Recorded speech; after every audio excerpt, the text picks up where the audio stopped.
Uvek je gorelo ono malo svetlo. Kad se kasno vraćam bez razloga, kao da neko broji korake niz hodnik i pravi se da ne čuje vrata.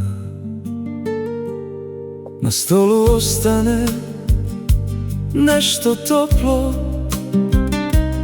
iako sam rekao da nisam gladan. Kao da neko ne veruje rečima više nego onome kako gledam. I nikad nije pitala gde sam bio, samo bi rekla hladno je na polju. Kao da su sve priče već znane, pa nema potrebe da se ponove. A ja sam mislio, ima vremena da objasnim sve što nisam stigao, dok nisam shvatio da je sve već bilo rečeno bez reči.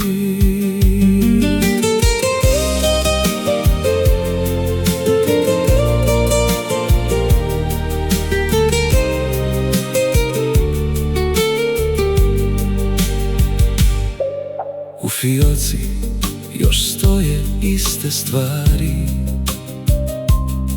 uredno složene kao nekad,